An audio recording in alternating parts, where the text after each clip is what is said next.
तो चलिए एक बार फिर से राज्यसभा लिए चलते हैं, जहां पर उपसभापति के लिए वोटिंग शुरू हो चुकी है। Both have it, vote.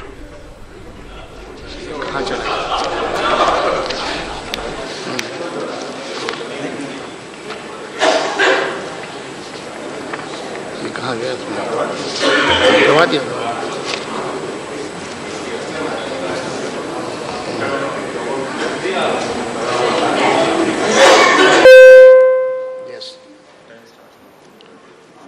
Honorable members, the voting time starts now. I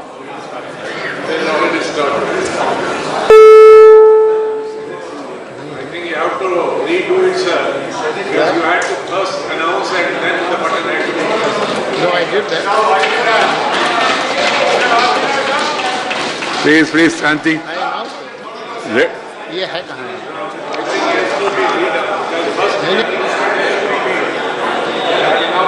He said it. He said it.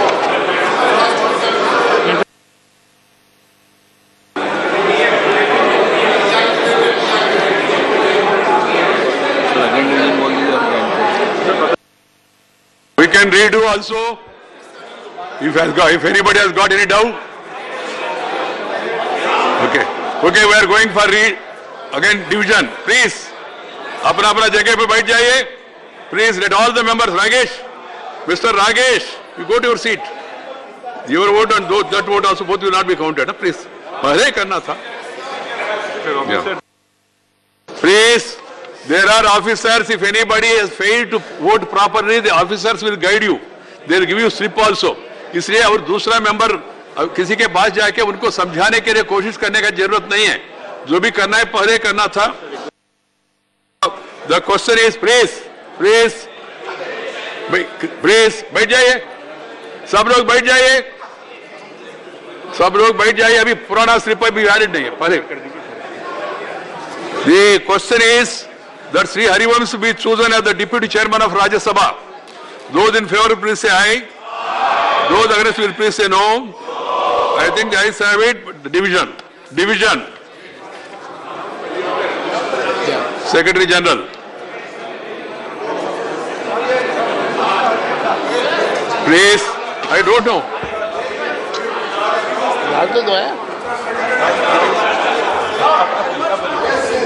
We are redoing it because of some mistake. Find out by some members. Honorable members. Please, सुनिए, please. Bharati ji. Honorable members, I am starting the voting procedure. The voting time starts now.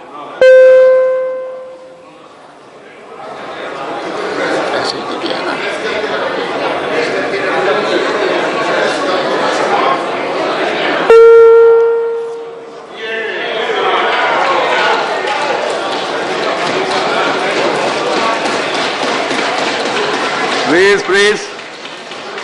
We are Rajya Sabha. Let us have that this thing. Enjoy, but enjoy it.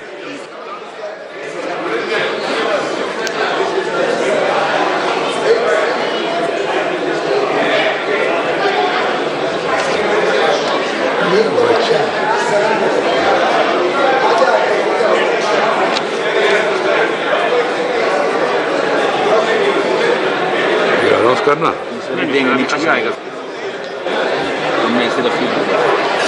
अपना जगह पे बैठना. Keshavrao ji please. Mister Keshavrao. नहीं there corrections are happening.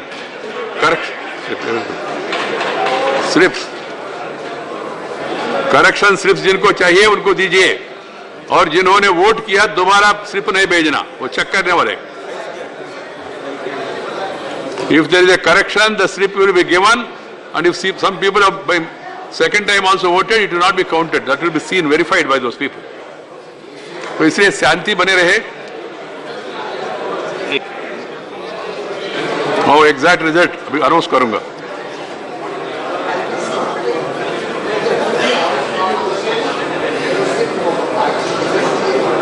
Total is 299, voting with 222. 7 people. 7 confusion.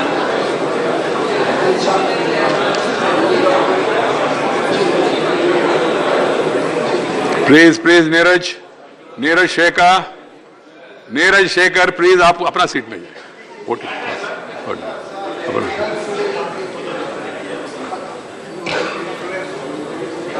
during the voting process, till the process is completed, nobody is supposed to leave their seat, this way or that way. No, till the announcement is made and the officer cleared.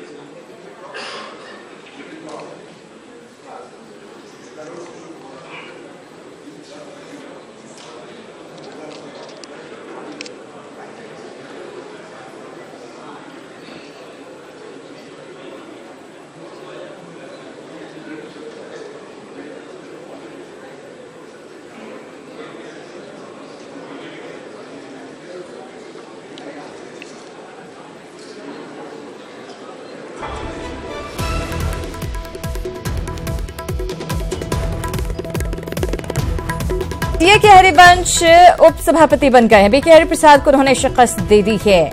NDA का राज्यसभा के उपसभापति पद पर कब्जा हो गया है। तो आम चुनाव से पहले विपक्ष को तगड़ा झटका लगा है। दरअसल विपक्षी एकता के तौर पर भी इस चुनाव को देखा जा रहा था और हरिवंश ने जीत हासिल कर लिया। इस तरह से विपक्षी पार्टियों को एक तगड़ा झटका, पहले ही कयास लगाए जा रहे थे कि हरिवंश इसमें जीत हासिल करेंगे। जब बीजेडी की तरफ से यह ऐलान कर दिया गया था कि बीजेडी का सपोर्ट उन्हें मिलेगा, 126 का आंकड़ा उनको जाता हुआ पहले ही नजर आ रहा था और अभी डिटेल में रिजल्ट आएगा। लेकिन हम आपको ये बड़ी खबर इस वक्त की दे दें, एनडीए के हरिवंश राज्यसभा के उपसभापति बन गए हैं। कांग्रेस के बीके हरिप्रसाद को उन्होंने शिकस्त दी है। एनडीए का राज्यसभा उपसभापति पद पर भी कब्जा हो गया है। आम चुनाव से पहले विपक्ष को यह तगड़ा झटका है क्योंकि इस चुनाव को विपक्षी एकता के तौर पर भी देखा जा रहा था। काफी कोशिशें, काफी कवायदें की गई थी कि सभी पार्टियों को एकजुट किया जाए, लेकिन ऐसा होता हुआ यहां पर नजर नहीं आया है। और हरिवंश जो कि एनडीए के उम्मीदवार हैं, राज्यसभा के उपसभापति चुनाव को उन्होंने जीत लिया है। बीके हरिप्रसाद को उन्होंने हरा दिया है। नतीजों का औपचारिक ऐलान अभी बाकी है। डिटेल क्या रही ये देखिए। हरिवंश के समर्थन में 122 जबकि विरोध में 98 वोट पड़े हैं। ये बड़ी खबर आपको दे रहे हैं। 122 और 98 का आंकड़ा रहा है। हरिवंश ने बीके हरिप्रसाद को शिकस्त दी है और राज्यसभा के उपसभापति बन गए हैं। इस वक्त की बड़ी खबर आपको दे रहे हैं न्यूज 18 पर। हम आपको बता दें कि बीके हरिप्रसाद को शिकस्त देकर हरिवंश राज्यसभा के उपसभापति बन गए हैं। नतीजों का औपचारिक ऐलान हालांकि बाकी है। हरिवंश के समर्थन में जहां 122 वोट पड़े, वहीं विरोध में 98 वोट पड़े, यानी साफ साफ हरिवंश ने जीत हासिल कर ली और उन्होंने राज्यसभा के उपसभापति की जंग जीत ली है। इस तरह से विपक्षी पार्टियों को एक तगड़ा झटका, जो लगातार कोशिश की जा रही थी विपक्षी पार्टियों को एकजुट करने की।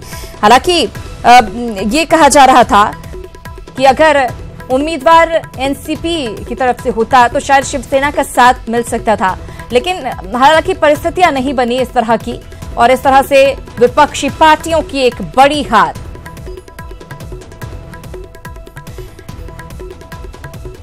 तो इस वक्त की बड़ी खबर आपको दे रहे हैं। टोटल वोट्स भी हम आपको बता दें, 222 वोट्स डाले गए हैं और 122 वोट हरिवंश के पक्ष में गए जबकि 98 उनके अगेंस्ट में गए, यानी कि नतीजे साफ हैं। हरिवंश उपसभापति चुन लिए गए हैं। हालांकि नतीजों का औपचारिक ऐलान अभी बाकी है। जिस तरह से ये चुनाव हुए हैं इस पर भी सबकी नजरें टिकी हुई थी और एक तगड़ा झटका विपक्षी पार्टियों को लगा है, कांग्रेस को लगा है। लगातार कोशिश की जा रही थी कि सभी जो दल हैं एनडीए के खिलाफ किनको किनको किया जा सकता है, सभी दलों का समर्थन हासिल किया जा सके, बीके हरिप्रसाद के पक्ष में किया जा सके और उपसभापति पद पर कब्जा किया जा सके, लेकिन ऐसा संभव नहीं हुआ है और आम चुनाव से पहले विपक्ष को ये तगड़ा झटका लगा है। हम आपको बता दें कि 122 वोटों के साथ हरिवंश राज्यसभा के उपसभापति बन गए हैं। हालांकि अभी औपचारिक ऐलान इसके लिए बाकी है। हम पहले ही ये कह रहे थे, आंकड़े भी यही बता रहे थे, खासतौर से जिस तरह की घोषणा बीजेडी की तरफ से की गई। नवीन पटनायक खुद आए, उन्होंने ये बात कही कि नीतीश कुमार से भी उनकी बातचीत हुई है, साथ ही अमित शाह और प्रधानमंत्री नरेंद्र मोदी से भी उनकी बातचीत हुई। उसके बाद उन्होंने ये फैसला लिया कि हरिवंश के पक्ष में ही वो वोट करेंगे।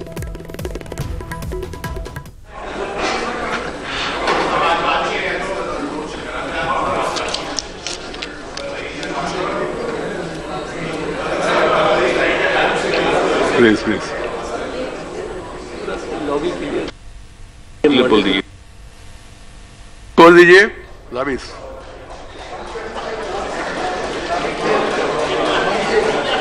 Please right okay. Parliament affairs minister please. Now I will be calling the leaders of the different parties and groups to offer felicitations. We will start with the leader of the opposition.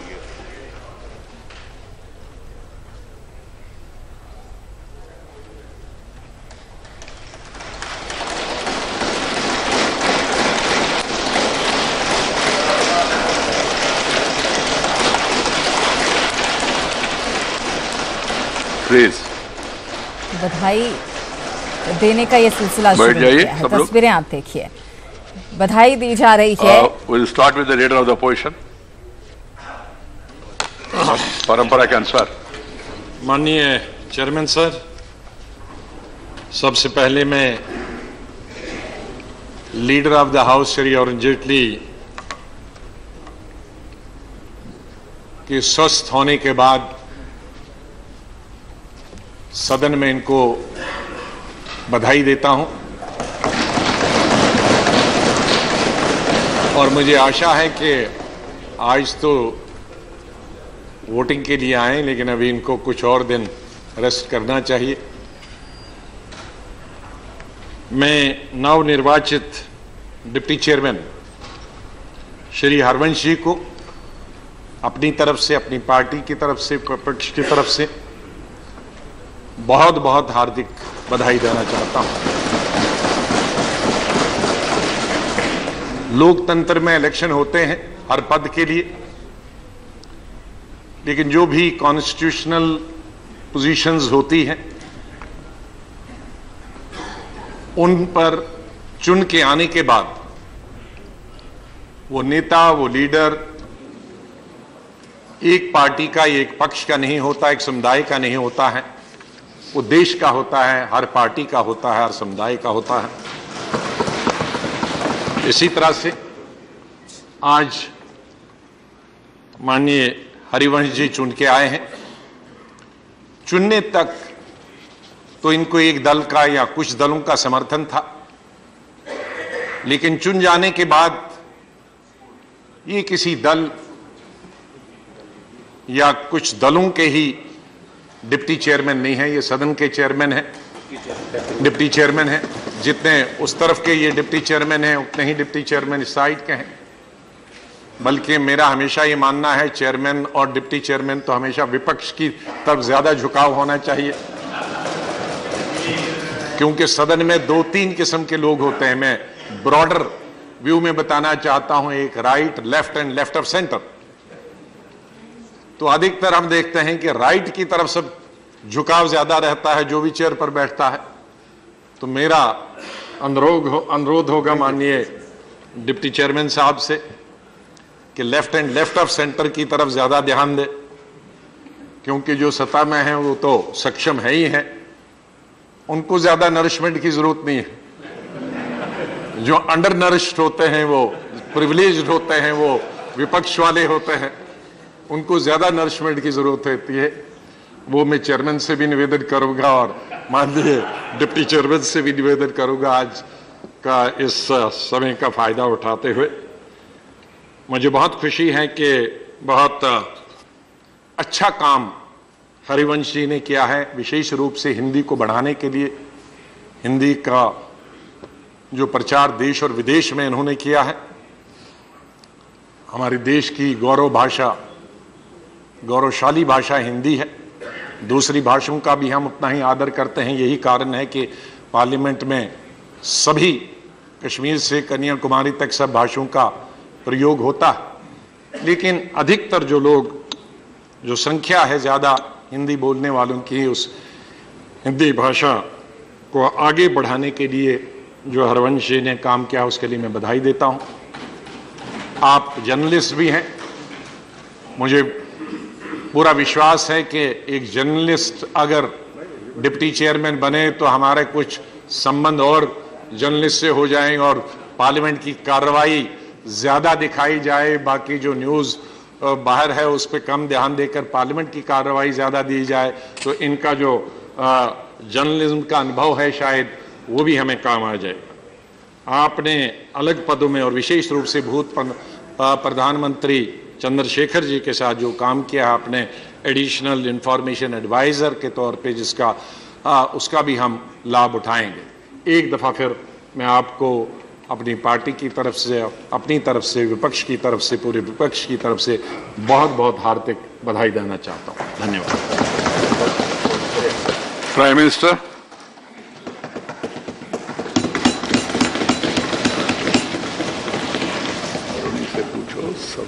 आदरणीय सभापति जी, मैं सबसे पहले सदन की तरफ से और मेरी तरफ से नवनिर्वाचित उपसभापति श्रीमान हरिवंश जी को हृदयपूर्वक बहुत बहुत बधाई देता हूं।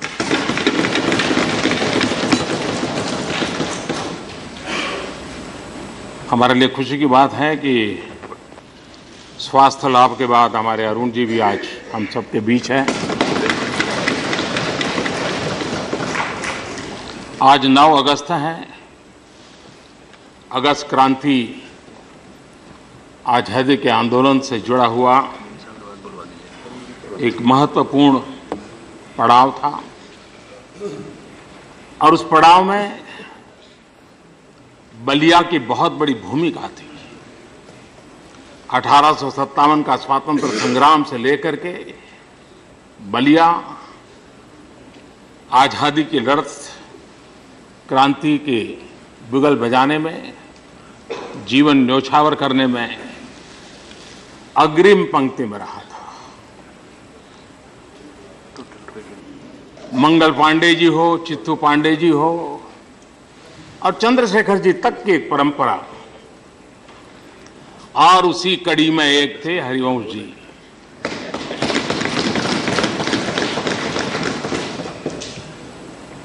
जन्म तो उनका हुआ जयप्रकाश जी के गांव में और आज भी उस गांव से जुड़े हुए हैं। जयप्रकाश जी के सपनों को साकार करने के लिए जो ट्रस्ट चल रहा है उसके ट्रस्टी के रूप में भी काम कर रहे हैं। हरिवंश जी उस कलम के धनी हैं जिसने अपनी एक विशेष पहचान बनाई है। और मेरे लिए यह भी खुशी है कि वो बनारस के विद्यार्थी रहे थे, उनकी दीक्षा बनारस में हुई और वहीं से अर्थशास्त्र में एमए कर करके वो आए और रिजर्व बैंक ने उनको पसंद किया था, लेकिन उन्होंने रिजर्व बैंक को पसंद नहीं किया। लेकिन बाद में घर की कुछ स्थितियों के कारण वो नेशनलाइज्ड बैंक में काम करने लगे। और सभापति जी, आपको जानकर के खुशी होगी कि उन्होंने जीवन के 2 महत्वपूर्ण 2 साल हैदराबाद में काम किया था। कभी मुंबई, कभी हैदराबाद, कभी दिल्ली, कभी कलकत्ता, लेकिन एक चकाचौंध बड़े बड़े शहर हरिवंश जी को नहीं भाए। वो कलकत्ता चले गए थे रविवार के अखबार में काम करने के लिए, और हम लोग जानते हैं एसपी सिंह नाम बड़ा एक टीवी की दुनिया में एक पहचान बनी थी, उनके साथ उन्होंने काम किया। और एक ट्रेनी के रूप में, पत्रकार के रूप में धर्मवीर भारती जी के साथ काम किया। जीवन की शुरुआत वहां से की, धर्मयुग के साथ जुड़ करके काम किया। दिल्ली में चंद्रशेखर जी के साथ काम किया, चंद्रशेखर जी के चहेते थे। और पद की गरिमा और वैल्यूज के संबंध में कुछ विशेषताएं होती हैं इंसान की। चंद्रशेखर जी के साथ वो उस पद पर थे जहां उनको सब जानकारियां थी। चंद्रशेखर जी इस्तीफा देने वाले थे, ये बात उनको पहले से पता थी। वे स्वयं एक अखबार से जुड़े थे, वो पत्रकारिता की दुनिया से जुड़े थे, लेकिन खुद के अखबार को भी भनक नहीं आने दी कि चंद्रशेखर जी इस्तीफा देने वाले हैं। उन्होंने अपने पद की गरिमा को बनाते हुए सीक्रेट को मेंटेन किया था। अपने अखबार में खबर छप जाए और अखबार की वाहवाही हो जाए, ये उन्होंने होने नहीं दी थी। हरिवंश जी रविवार में गए, बाद में तब तो संयुक्त बिहार था, बाद में झारखंड बना, वो रांची चले गए और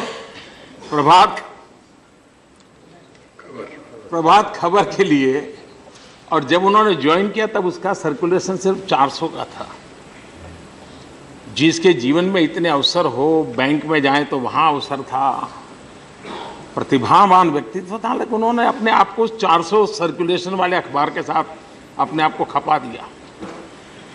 4 दशक की पत्रकारिता यात्रा, समर्पित पत्रकारिता यात्रा, और वो पत्रकारिता जो समाज कारण से जुड़ी हुई थी, राजकारण से नहीं। और मैं मानता हूं हरिवंश जी के युग की ये सबसे बड़ा योगदान होगा कि वो समाज कारण की पत्रकारिता के पुरोगार रहे और उन्होंने राजकारण वाली पत्रिका से अपने आप को बहुत दूर रखा।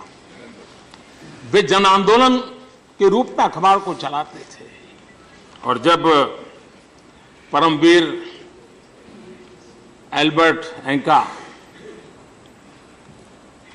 देश के लिए शहीद हुए थे, एक बार अखबार में खबर आई कि उनकी पत्नी बहुत बेहाल जिंदगी गुजार रही। 20 साल पहले की बात है। हरिवंश जी ने जिम्मा लिया। हरिवंश जी ने लोगों से धन इकट्ठा किया और 4 लाख रुपए इकट्ठा करके उस शहीद की पत्नी को पहुंचा करके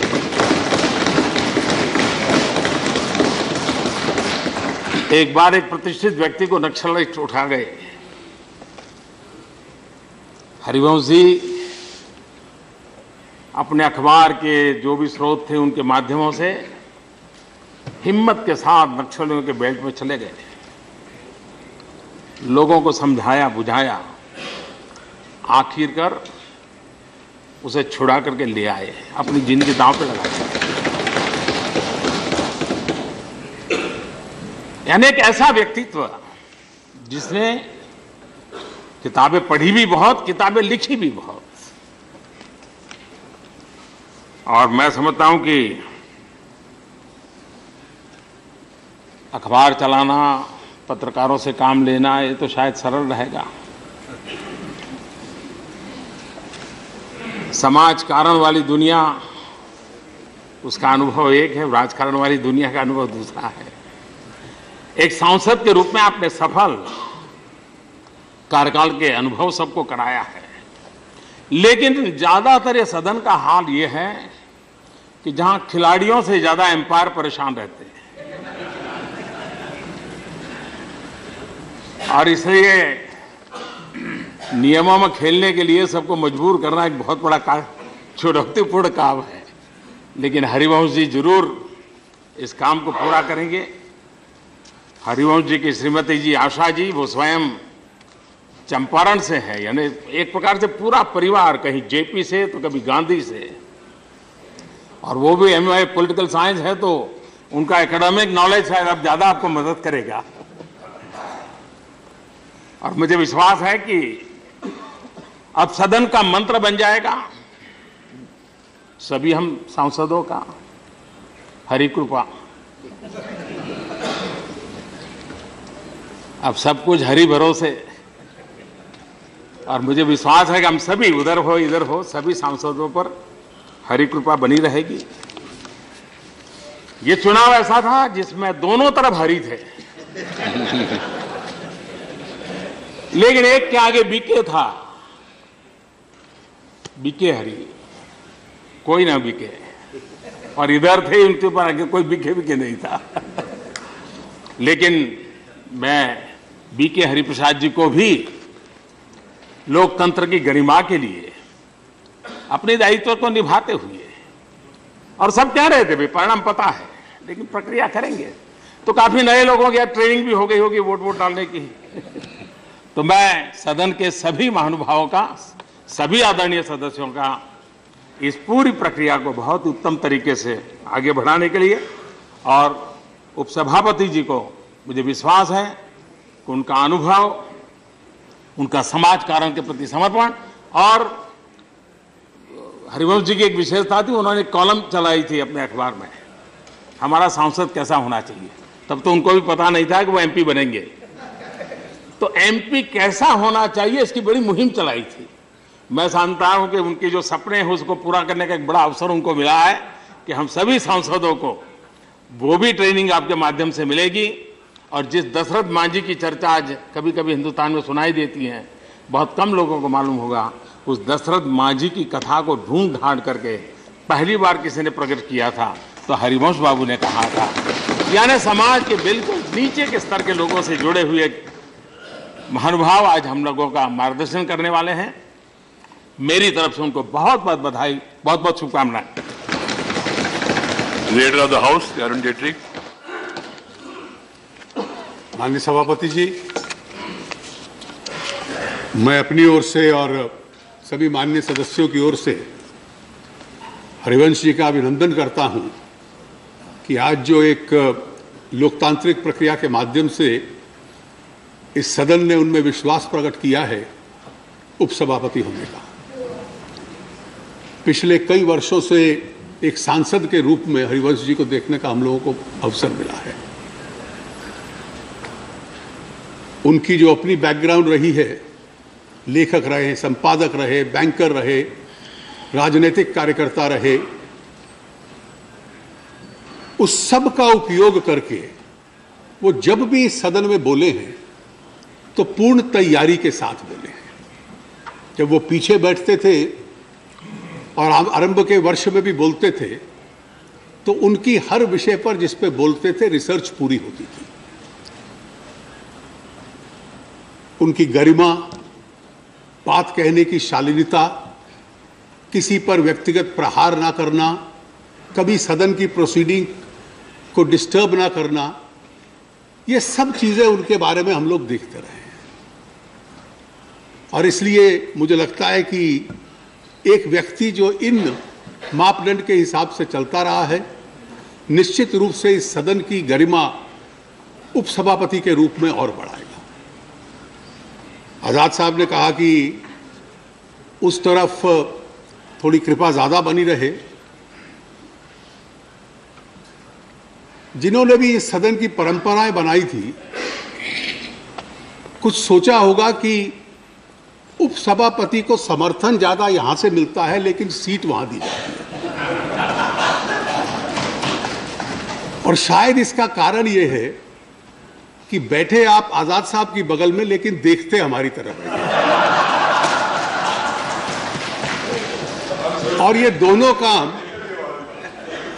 काम तब पूरे हो जाएंगे कि जो एक संतुलन बनाना है कि सरकारी कामकाज की जो आवश्यकता है, जो देश के लिए बहुत जरूरी है, और विपक्ष का जो अधिकार है कि जनहित के मुद्दे उठाना, जो भी देश और समाज के लिए आवश्यक है, उसका संतुलन बनाए रखें। और जिसमें अधिक से अधिक लोगों को, विशेष रूप से जो बैक बेंचेस में बैठते हैं, कई बार उनकी भी शिकायत होती है, हमें अवसर कम मिलता है, उन सब पे का ध्यान रखते हुए मुझे पूरा विश्वास है कि आप इस पद की गरिमा को और बढ़ाएंगे, सदन की कार्रवाई बहुत बेहतर तरीके से चलाएंगे, और जो पब्लिक डिस्कोर्स है जिसका स्तर ऊपर करने का पूरे देश के सामने चुनौती है, जिसका एक उदाहरण आप स्वयं देते थे, पूरा प्रयास करेंगे और मुझे विश्वास है इसमें सफल होंगे कि वो पब्लिक डिस्कोर्स का स्तर भी इस देश में ऊपर कर पाएंगे। धन्यवाद। प्रोफेसर राम गोपाल यादव। श्रीमान, मैं आज के इस अवसर पर सबसे पहले नवनिर्वाचित उपसभापति आदरणीय श्री हरिवंश जी को बधाई देता हूं और अपनी तरफ से, अपने दल की तरफ से, जैसा माननीय लीडर अपोजिशन ने और प्रधानमंत्री जी ने बताया, हरिवंश जी से हम लोगों का बहुत पुराना जानकारी है और संबंध, और वो बहुत ही विनम्र स्वभाव के हैं। और इसलिए इस चुनाव में अच्छी बात ये थी कि दोनों उम्मीदवार अच्छे उम्मीदवार थे, तो चुनाव हुआ, इसमें किसी तरह की कटुता ही नज़र नहीं आई। कहीं ऐसा लगा नहीं कोई ऐसा हो रहा है, कोई खींचतान हो रही है, कुछ हो रहा है। इतना शालीनता के साथ चुनाव हुआ, तो ये इसका भी असर था कि दोनों ही उम्मीदवार बहुत परिपक्व थे और संतुलित किस्म के। एक चीज़ मैं सिर्फ कहना चाहूँगा कि जैसा प्रधानमंत्री जी ने कहा कि वहाँ अंपायर को यहाँ बहुत परेशानी होती है, वो सही बात भी है। और कई बार पॉलिटिकल पार्टीज़ के लोगों को, मेंबरान को, कि ये मजबूरी होती है कि कुछ मामले उठाने पड़ते हैं, तो उसका मतलब ये कभी न समझा जाए कि वो चेयर की भावनाओं को ठेस पहुंचाने का काम कर रहे हैं डेलिबरेटली। जब जिस राज्य से आते हैं, जिस क्षेत्र से आते हैं, वहाँ की कोई समस्या होती है तो उठाने का कोशिश करते हैं। और कई बार ऐसा होता है कि जो सामान्य परंपराएं होती उनका भी उल्लंघन मेंबरान से हो जाता है। ऐसी परिस्थितियों को एक्सेप्शन माना जाए, अपवाद माना जाए। और मुझे उम्मीद है कि बहुत ही अनुभवी हैं इस क्षेत्र में हमारे चेयरमैन साहब भी और उपसभापति भी। तो मेंबरों पर कभी नाराज़ मत होना। मेंबर नाराज़ हो जाएं तो आपका कुछ नहीं बिगाड़ सकते, लेकिन आप नाराज़ हो जाएं तो मेंबरों का बिगाड़ सकते हैं। बहुत बहुत धन्यवाद। Thank you. Shri Navneet Krishnan.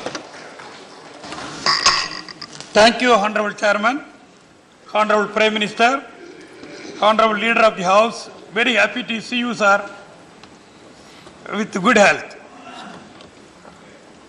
And other distinguished members of this House. I extend wholehearted warm welcome and congratulations to newly elected Honorable Deputy Chairman on my behalf and on behalf of the AADMK Amma's party. Thank you, sir. Sri Derek O'Brien. Sir, firstly, heartiest congratulations on behalf of all of us and of course from the Trinamool to our new Deputy Chairman, Harivansh ji, congratulations. You are our neighbor in more ways than one. You come from a state which is our neighbor. So for that, we are happy for you. You and I were neighbors literally for 1 year sitting together here. And what the people of this house do not know, you started your career in Ravivar, and there also we were neighbors because the magazine I used to work with literally in the same room with one partition there. So we go back a long way. So congratulations to you. And I think you're now sitting on the right side of the house, as in literally. So please look after all of us. And I think it is a good match. Since we started the cricket analogy, I'm not going to fall into the trap of making smart puns. But since we got into the cricket analogy, it's a good match. Someone had to win, but both batsmen scored centuries. So that's a very, very good thing. And you can be assured, our new Deputy Chairman can be assured through you, sir, that all of us will continue to cooperate as a constructive opposition. We wish you good health and we wish you a fabulous tenure. Thank you so much. Thank you. Sri Prasanna Acharya. Sir, on behalf of my party, on behalf of all the honorable members of my party in Rajya Sabha, I also extend a hearty welcome to Harivansh ji and I congratulate him